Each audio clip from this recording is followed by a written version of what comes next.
Olá, estamos com Aguinaldo Biso, engenheiro eletricista, engenheiro de segurança do trabalho, membro do GTT NR10, Segurança em Instalações Elétricas e Serviços com Eletricidade, membro da NR35, Trabalho em Altura, inspetor de conformidades e ensaios elétricos da ABNT, NBR 5410-BT, NBR 14039-MT, conselheiro do CREA de São Paulo na Câmara de Elétrica, diretor da DPST, Desenvolvimento e Planejamento em Segurança do Trabalho. E hoje o Biso veio trazer uma nova videoaula com o tema Análise da exposição a riscos elétricos em conformidade com a NR10. Biso, é um prazer tê-lo aqui hoje com a gente. Olá Maria, obrigado pela oportunidade. É uma satisfação poder novamente desenvolver esse tipo de trabalho com a Estex, principalmente num tema tão importante para a sociedade e para os profissionais que trabalham com a eletricidade, ou seja, análise de risco para a exposição a riscos elétricos. Devido à complexidade do tema, é necessário que o mesmo seja tratado em mais de uma videoaula. Dessa forma, o faremos através de 3 videoaulas específicas, sendo que nesta primeira aula trataremos de requisitos básicos para critérios a serem considerados na elaboração de uma análise de riscos para trabalhos com eletricidade. Que boa notícia, Biso! Fiquem de olho nos nossos canais digitais para a publicação dos próximos vídeos. A palavra está com você, Biso. Ok, obrigado.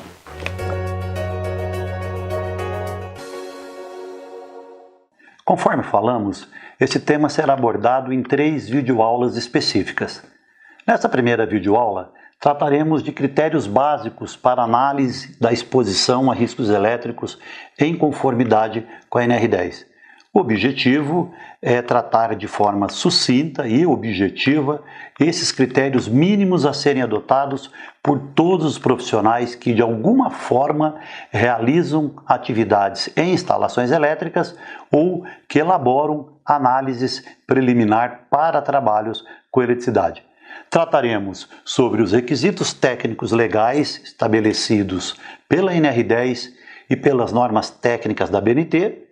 Trataremos também de conceitos básicos mínimos necessários e também é importante frisar que não abordaremos nesse quesito atividades em instalações elétricas caracterizadas como áreas classificadas. Isso porque esse tema é muito complexo e deveria ser tratado de forma específica num estudo específico direcionado à característica física da instalação elétrica. Quando falamos de análise de risco, considerando aspectos legais, esse item está de forma clara, estratificada na norma regulamentadora NR10, no item 10.2.1, onde está escrito que em todas intervenções em instalações elétricas devem ser adotadas medidas de controle de riscos elétricos e riscos adicionais mediante técnicas de análise de risco. Lembrando que todo esse tipo de processo deve ser documentado. Para que possamos estratificar o item análise de riscos, é importante esclarecer quais são os riscos elétricos intrínsecos a uma instalação elétrica. Primeiramente, temos que falar de choque elétrico por contato direto e de choque elétrico por contato indireto. Também é fundamental que seja considerado incêndios do tipo C, que não será objeto nessa nossa aula. E também deve ser abordado o tema arco elétrico, onde já tratamos anteriormente de uma forma mais estratificada e também, novamente, o faremos em aulas específicas, visto a complexidade desse assunto. Vale a pena abordar que também não trataremos nessa aula de riscos adicionais, que são todos os riscos não relacionados às instalações elétricas, mas que os profissionais que trabalham em eletricidade também poderão estar expostos. É fundamental esclarecer que quando tratamos do tema análise de riscos, um quesito é fundamental ser considerado, bem como obrigatório: métodos de trabalho. Para tratarmos de segurança em eletricidade, tem 3 métodos de trabalho que normalmente são considerados. São eles: trabalhos em circuitos energizados, trabalho em circuitos desligados e trabalhos em circuitos desenergizados. Isso é importante porque quando se define a forma de trabalho, de uma forma intrínseca, nós teremos riscos elétricos associados. Outro fator fundamental a ser considerado é o nível de tensão de trabalho. A NR10 estabelece 3 níveis de tensões. São eles: baixa tensão, que é uma tensão elétrica normalmente considerada para a grande maioria das atividades no segmento industrial e concessionárias de energia elétrica. Extra baixa tensão, que é uma tensão considerada como tensão de segurança abaixo de 50 volts em corrente alternada ou 120 volts em corrente contínua. E alta tensão, que são atividades acima de 1000 volts, específicas para a concessionária de energia elétrica e também específicas para o segmento industrial. Quando tratamos de circuitos desenergizados, este método está explícito na NR10, no item 10.5, contemplando uma sequência de ações a serem realizadas. Quando tratamos de circuito desenergizado, basicamente, numa análise de risco, nós podemos considerar que uma vez esse processo que seja realizado, os riscos elétricos estarão sob controle. Dessa forma, não trataremos de forma específica este procedimento de trabalho. Somente vale uma consideração muito importante. Um dos principais equívocos que ocorrem para os profissionais que realizam análise de risco é considerar que um circuito elétrico, uma vez bloqueado com cadeados e cartões de sinalização, ele pode ser tratado como desenergizado. Essa afirmação não é correta, visto que uma das condições intrínsecas para um circuito desenergizado é a utilização do conjunto de aterramento temporário.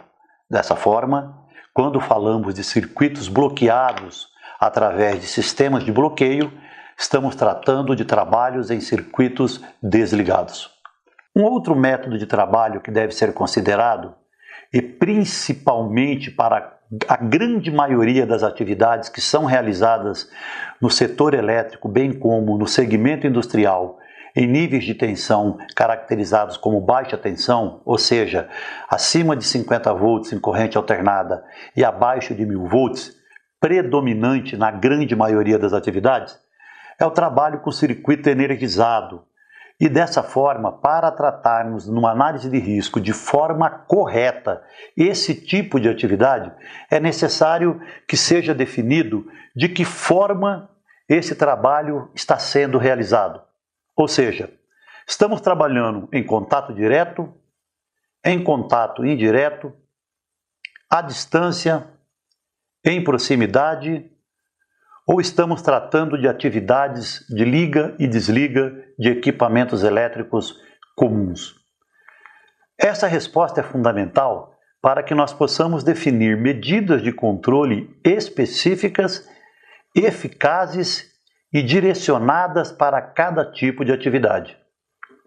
Quando tratamos de trabalhos em contato direto, significa dizer que estamos admitindo que o trabalhador entrará com parte do seu corpo em contato com o circuito elétrico normalmente vivo, ou seja, é considerado de forma intrínseca a possibilidade de um choque elétrico por contato direto. E dessa forma está caracterizado o trabalho dentro do limite estabelecido pela NR10 como zona de risco. Na baixa tensão, como por exemplo, toda vez que um trabalhador chegar com parte do seu corpo a menos de 20 centímetros de uma parte viva, está caracterizado o trabalho em contato direto. Também como exemplo, toda vez que um trabalhador chegar a menos de 38 centímetros de um circuito elétrico de 13.800 volts, comum nas redes elétricas e também comum no segmento industrial, também estará caracterizado o trabalho em contato direto. Ressalta-se que o trabalho em contato direto ocorre cotidianamente em todos os segmentos produtivos, onde é possível verificar nesse slide que nós podemos trabalhar no sistema que nós chamamos de linha viva, que é o trabalho em concessionárias em alta tensão, também num sistema chamado de trabalho ao potencial, que é um trabalho considerado em extra alta tensão, normalmente em redes de transmissão de energia elétrica, trabalhos em baixa tensão, em circuitos elétricos industriais, onde cotidianamente os profissionais da área elétrica realizam inúmeras atividades, predominando manutenção preventiva, manutenção corretiva, manobras em equipamentos tipo disjuntores e gavetas e principalmente atividades de pesquisas de defeito através do uso de equipamentos de medição. Outros dois métodos de trabalho a serem considerados, conforme o slide aqui apresentado, é um método que chamamos de método à distância. Esse método é caracterizado através de atividades onde o profissional utiliza uma ferramenta elétrica, um equipamento elétrico, de tal forma que não fique em contato com parte do seu corpo com partes vivas, mas sim através dessa ferramenta ele posiciona-se distante do circuito elétrico energizado. E uma outra forma de trabalho é chamado de trabalhos em proximidade, onde o texto da NR10 trata de forma explícita o que é um trabalho proximidade. É aquele trabalho onde o profissional poderá adentrar com parte do seu corpo ou com ferramentas que manipule a caracterização da zona controlada estabelecida pela norma, ou seja, a distância de trabalho estabelecida pela norma, como, por exemplo, cotidianamente, novamente, em circuitos elétricos de baixa tensão, toda vez que o trabalhador poderá chegar a menos de 70 centímetros da parte viva, será caracterizado como trabalho em proximidade. E por fim, um outro método de trabalho muito comum em todas as instalações elétricas diz respeito às atividades de liga e desliga de equipamentos elétricos em baixa tensão, ou seja, abaixo de 1000 volts.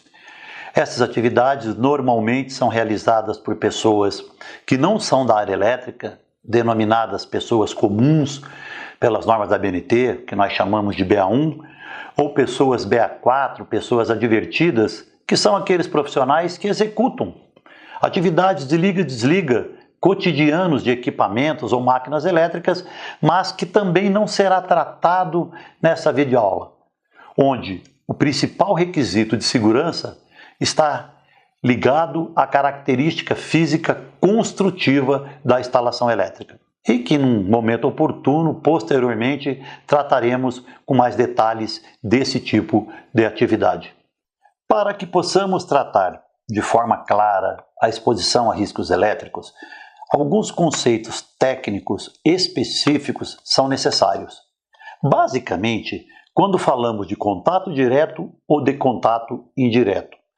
Vale ressaltar que as normas da ABNT definem alguns critérios obrigatórios a serem considerados na tratativa de medidas de controle. São eles: contato direto. Partes vivas perigosas não devem ser acessíveis acidentalmente. Ou seja, quando nós temos um circuito elétrico sem proteção, denominado sem segregação, onde é possível tocar a parte viva, esse circuito elétrico não pode ser acessível acidentalmente. Outro conceito a ser considerado é o conceito de segurança para contato indireto, onde está explícito na norma NBR 5410, instalações elétricas de baixa tensão da ABNT. Massas ou partes condutivas acessíveis não devem oferecer perigo, seja em condições normais, seja em particular, em caso de alguma falha que as tornem acidentalmente vivas. Traduzindo, uma parte metálica não deve oferecer perigo em condições normais e mesmo que, devido a algum tipo de incidente, esta parte metálica possa ser energizada acidentalmente, ela não pode oferecer risco para as pessoas que porventura possam tocá-las, seja trabalhando, seja utilizando de forma cotidiana, simplesmente pelo acesso a equipamentos elétricos ou manuseio de equipamentos e máquinas elétricas. As normas da ABNT também definem quais são os critérios básicos para a proteção a riscos elétricos. Para contato direto, nós temos basicamente 5 tipos de critérios a ser considerados. Um deles, isolação de partes vivas. Outro, colocação fora de alcance. Barreiras e obstáculos. Invólucros e dupla isolação. Esses critérios, eles requerem uma avaliação mais estratificada dentro do quesito técnico e também nós o faremos numa posterior aula, visto a especificidade de cada requisito. Para proteção contra choque elétrico por contato indireto nas partes metálicas das instalações elétricas, basicamente, os critérios a serem considerados como medida de controle são dispositivos de seccionamento automático, ou seja, um dispositivo que vai cessar a alimentação da energia elétrica, da corrente elétrica, devido a um tipo de acidente. Muito comum nós falarmos os conhecidos disjuntores ou dispositivos residuais denominados DRs.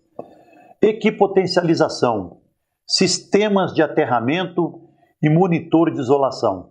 Também são requisitos que devem ser avaliados numa análise de risco de gênero, ou seja, macro, porque são dispositivos já existentes numa instalação elétrica.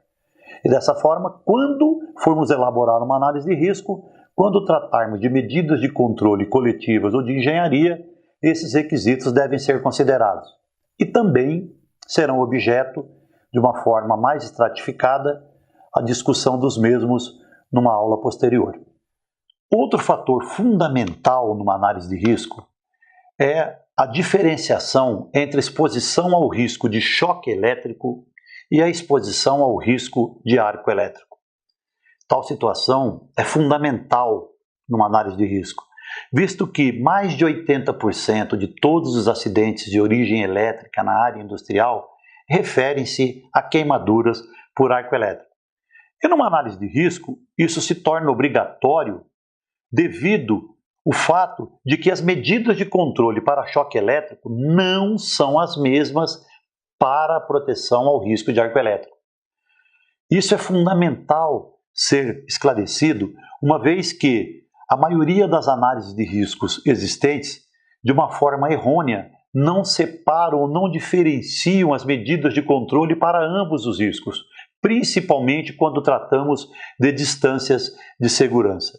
Assim, quando efetuarmos uma análise de risco para exposição a riscos elétricos, uma condição intrínseca a ser considerada é se o circuito elétrico onde o trabalhador vai executar a atividade, ele é segregado, ou seja, fechado ou não, visto que toda vez que tivermos que desenvolver uma atividade no circuito elétrico sem segregação, ou seja, com uma porta ou uma tampa do circuito elétrico aberta, de forma intrínseca, independente de proteções que possam existir para choque elétrico, a exposição ao risco de arco elétrico estará caracterizada. Para a análise da exposição ao risco de arco elétrico, é fundamental o esclarecimento de que as distâncias de segurança estabelecidas pelo NR10, caracterizadas como zona controlada e zona de risco, não se referem à exposição ao arco elétrico, somente ao choque elétrico. Dessa forma, para uma análise de risco adequada, é necessário que seja considerado uma definição estabelecida por uma norma denominada NFPA 70E. Ela diz que, em certas circunstâncias, a fronteira de proteção ao risco de arco elétrico pode ser uma distância maior do que a fronteira de proteção ao risco de choque elétrico. Esclarecendo, significa dizer que, mesmo numa distância de segurança tratada como segura pela NR10 para choque elétrico, denominada zona livre, o trabalhador poderá sofrer consequências oriundas de um arco elétrico que poderá acontecer a qualquer momento. Assim, é fundamental que seja estabelecido numa análise de risco o critério do LAS, limite de aproximação segura para exposição ao risco de arco elétrico, que é a distância na qual o trabalhador poderá sofrer a consequência do arco elétrico e onde também é obrigatório que ele seja ou esteja utilizando equipamentos de proteção individual específicos para a proteção a esse tipo de evento. Complementando esse tema referente a arco elétrico, é fundamental estratificar os quesitos estabelecidos pelas normas regulamentadoras, onde destacamos não somente a NR10, mas também a NR6. Um dos itens prioritários a serem considerados diz que, nos trabalhos em instalações elétricas, quando as medidas de proteção coletivas forem tecnicamente inviáveis ou insuficientes para controlar os riscos, devem ser adotados equipamentos de proteção individual específicos e adequados às atividades a serem desenvolvidas, considerando os critérios estabelecidos pela NR6, ou seja, a proteção de todas as partes do corpo humano.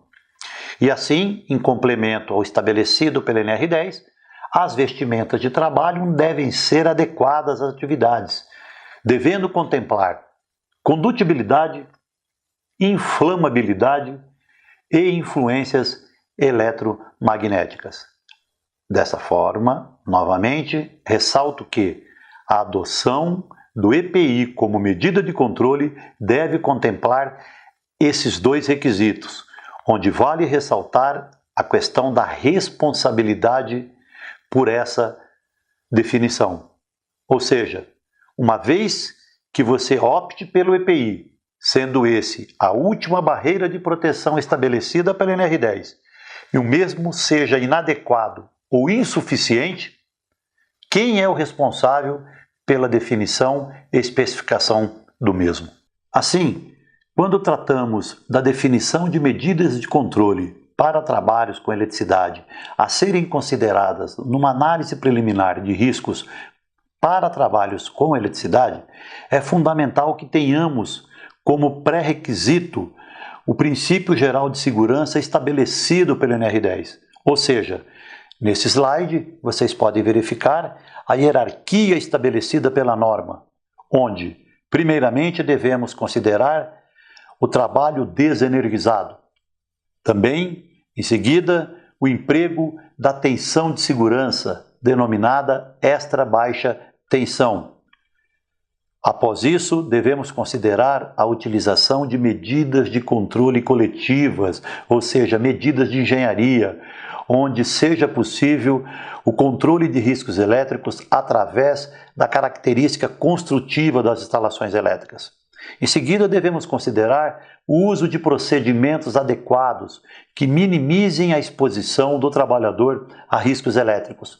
E, por fim, devemos considerar o uso do equipamento de proteção individual. Deve-se considerar também, como uma condição intrínseca à análise, o critério estabelecido pela NR10, onde no item 10.4.1, conforme a imagem aqui apresentada, diz que as instalações elétricas devem ser construídas, montadas, operadas, reformadas, ampliadas, reparadas e inspecionadas de forma a garantir a segurança e a saúde dos trabalhadores e dos usuários e serem supervisionadas por profissional autorizado, conforme define esta norma regulamentadora. Dessa forma, quando for se estabelecer o critério para a avaliação de riscos, é fundamental que a característica física da instalação elétrica seja tratada como uma questão prioritária, uma vez que essa condição é uma condição existente e através dela é que deve-se avaliar quais serão os demais critérios passíveis de serem considerados, bem como passíveis de serem implementados. Destaca-se o critério da medida de engenharia estabelecido de forma prioritária pela norma regulamentadora número 10, no que diz respeito a projetos, ou seja, o item 10.3 na questão de projetos, introduz de forma intrínseca os conceitos de segurança já na fase de construção da instalação elétrica, diminuindo possíveis ajustes e correções no processo de execução e manutenção das instalações. Essa condição deve ser tratada de uma forma muito séria e importante por todos os profissionais que elaboram projetos e que efetuam as construções das instalações elétricas. Isso, infelizmente, atualmente não é predominante no grande cenário ou nos principais cenários elétricos existentes em âmbito nacional, principalmente no que se refere a redes de distribuição de energia elétrica.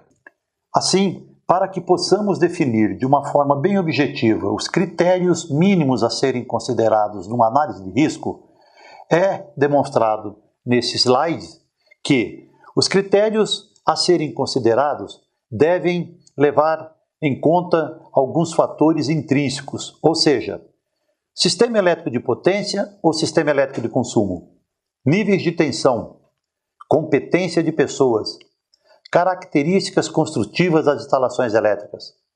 A instalação elétrica é uma área classificada? Métodos de trabalho a serem adotados. Quais as distâncias de segurança a serem consideradas, tanto para choque elétrico quanto para arco elétrico? Quais as medidas de controle existentes para choque elétrico e para arco elétrico? E quais as características de equipamentos de proteção individual e coletiva existentes e utilizados para atividades de manutenção elétrica? E por fim, um item que é fundamental, que diz respeito quais são os critérios ou métodos utilizados para possível cenário de emergência. Infelizmente, essa condição é uma condição que deve ser considerada, visto a criticidade e o perigo inerente a trabalhos com circuitos elétricos energizados.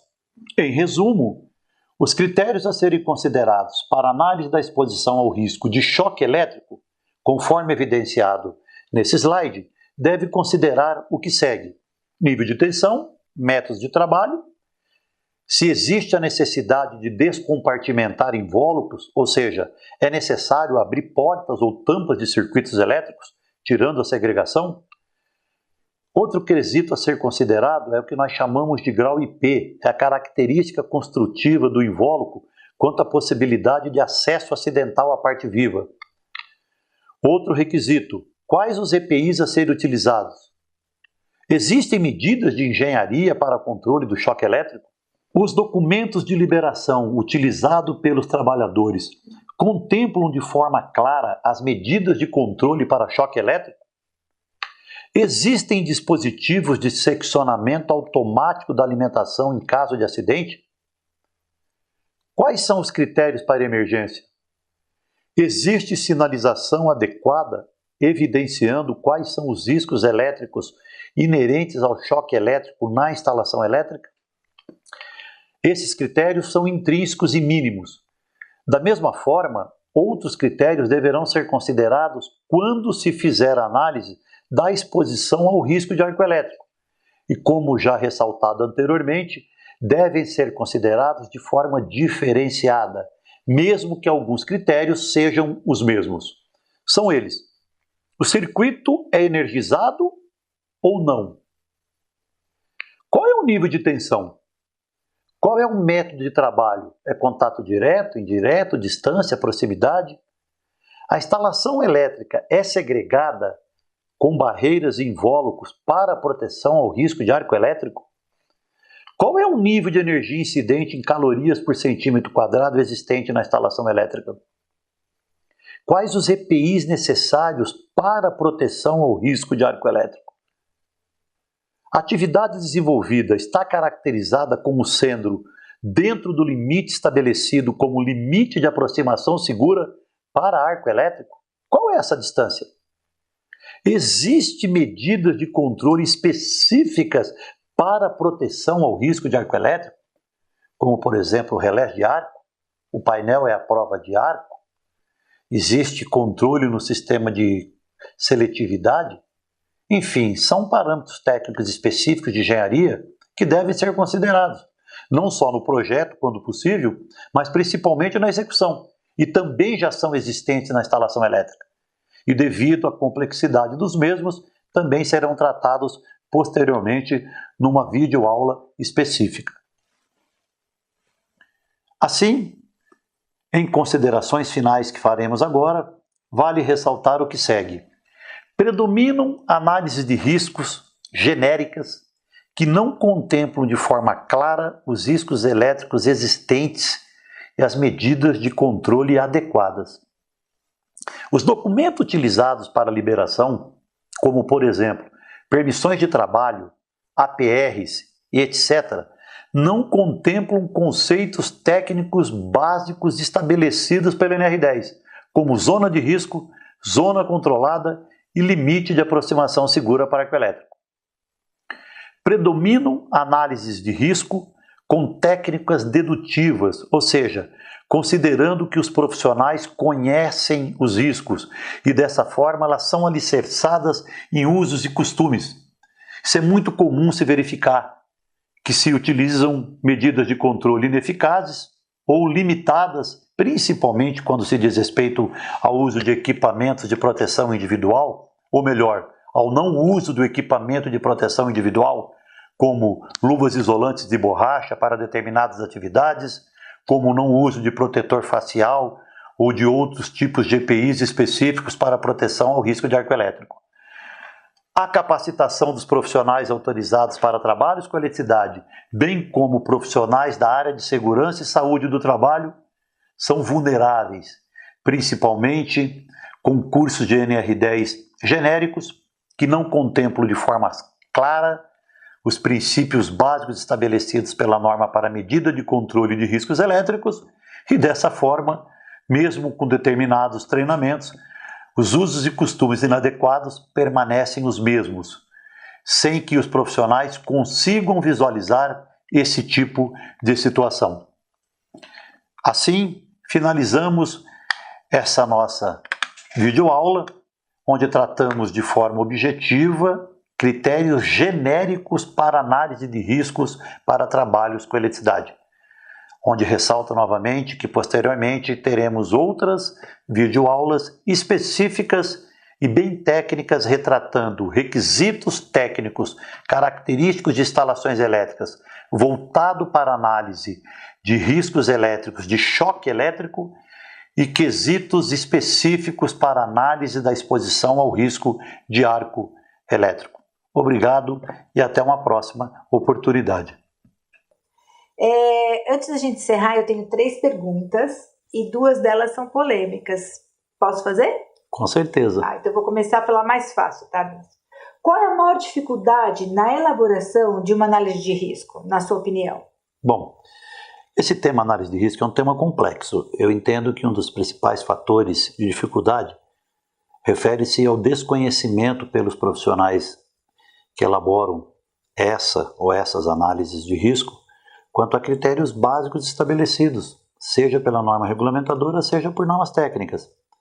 E principalmente devido à própria qualidade ou má qualidade dos treinamentos de capacitação existentes, seja na qualificação, seja em cursos de NR10, onde esses quesitos não são tratados de forma adequada e uma vez que você não conhece de forma clara os riscos, não é possível que sejam definidas medidas de controle eficazes.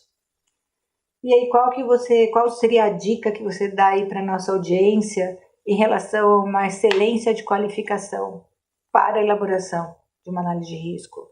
Bom, eu entendo que são também alguns fatores, tentando ser bem objetivo. Primeiro é que procure-se cursos que sejam adequados, eficazes, com profissionais que realmente conheçam não só a questão de gestão, do sistema de gestão de segurança e eletricidade, mas normas técnicas, enfim, profissionais com comprovada proficiência e competência. Outro item que eu acho importante é que o nosso material didático, seja ele nas normas regulamentadoras, que poderiam de uma forma mais explícita, mais clara, definir critérios de análise de risco, estabelecendo critérios técnicos específicos, não perdendo, obviamente, o objetivo, a estrutura normativa, que é uma norma de gestão, mas poderia, sim, alguns itens serem mais estratificados, bem como literatura técnica a respeito sobre esses quesitos. Infelizmente, o acesso a normas técnicas é difícil e a norma NR10, como é uma norma de gênero, ela não define como fazer. E os profissionais têm uma dificuldade muito grande nisso. Por ela não definir o como fazer, acaba-se não utilizando de forma correta as demais normas técnicas que são intrínsecas e que, repito, a maioria das pessoas desconhece de forma clara. Na sua opinião, a gente tem um setor de telecom, como seria o enquadramento da NR10 nesse setor? A gente tem ouvido nos noticiários os acidentes que passam nesse setor. Qual que é a sua opinião em relação a esse enquadramento? Esse setor é não só polêmico, como complexo. É um segmento que está em alta hoje na execução de atividades, né, e é notório a falta de medidas de controle eficazes para os profissionais que trabalham no sistema telecom. Para ser sincero, é lamentável as condições de trabalho notórias. Basta sair na rua que você vê como é que eles estão aí atuando de forma irregular. Infelizmente, o próprio segmento, as próprias pessoas, profissionais, não entendem de forma clara qual é a real interface entre atividades na área de telefonia, TV a cabo, enfim, o telecom, com a NR10, quanto a quesitos básicos intrínsecos à norma. Bem como a própria norma regulamentadora não trata de forma clara qual é o impacto ou qual é o enquadramento dessas atividades ou desse segmento dentro dos requisitos técnicos estabelecidos. Eu entendo que esse é um tema de suma importância, atual, e que devido à complexidade, eu sugiro, inclusive, que nós tenhamos uma videoaula específica para análise de riscos para trabalho em telecom. Eu fico à disposição. Bom, aí, gente, a gente tem mais um compromisso com o Biso aí de uma nova videoaula na área de telecom, né? Vamos esperar aí o que ele vai trazer de novidade para a gente.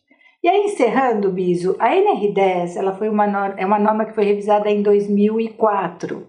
Você não acha que está na hora de se formar um grupo técnico para que exista uma atualização da norma regulamentadora 10? Com certeza, Maria. Nós temos aí praticamente 15 anos da última revisão da norma. Naquela ocasião, ela foi estruturada através de uma situação laboral que nós tínhamos no país, predominantemente voltada para o sistema elétrico de potência. Muitas novidades ocorreram, muita evolução tecnológica, conceitual em âmbito nacional e internacional surgiram. Então, eu entendo ser, sim, necessário a revisão desta norma regulamentadora, incluindo a questão da indústria de uma forma clara e específica, bem como definindo critérios específicos, não só para o sistema elétrico de potência, mas para o sistema de telefonia. Eu acredito que isso deve ocorrer, talvez ainda esse ano, até porque é uma necessidade da sociedade e é fundamental que nós tenhamos a atualização da norma dentro de um tempo que permita as adequações, bem como a evolução do sistema de segurança. Como exemplo, nós podemos citar a NFPA 70E, uma referência nossa técnica como norma estrangeira, que nesse mesmo período já passou praticamente por 3 revisões. Então, eu entendo que isso é necessário e eu acredito que isso venha a ocorrer aí brevemente. E além da revisão, ela tem a revisão da NFPA 2018, ela mudou totalmente o enfoque, né? Ela aborda outros temas, aborda a hierarquia de controle. Eu acho que também isso mudou o enfoque da norma. Então, eu acho que isso é fundamental, né? Que nós acompanhemos e tenhamos a competência de alterar a forma de pensarmos, considerando aquilo que tem de novo. Eu repito, nós temos tantas inovações tecnológicas hoje no que diz respeito à segurança e eletricidade, que é fundamental que a norma, ou que as normas, sejam elas normas regulamentadoras ou normas técnicas, contemplem esses requisitos. E sigamos o exemplo da revisão da NFPA, que eu concordo contigo, é uma referência hoje, deve ser considerada, inclusive para nossas normas aqui no país. Entendi. Bom, Biso, encerrando, não sei se você tem algumas palavras, eu só quero agradecer por mais uma videoaula aí, nossa, que aprendemos muito, e passo a sua palavra para encerrar. Bom, primeiramente agradecer o elogio, ressaltar novamente aí a satisfação de poder desenvolver esse trabalho com a STEX, parabenizá-los por isso. É possível assim, atestar em todo o país quanto ou quão esse tipo de trabalho é importante para os profissionais, né, e para a segurança das pessoas e, novamente, é muito gratificante poder de alguma forma contribuir com aquilo com o pouco que nós podemos aí estar passando para as pessoas. Agradeço a possibilidade novamente. E até a próxima, pessoal. Muito obrigada.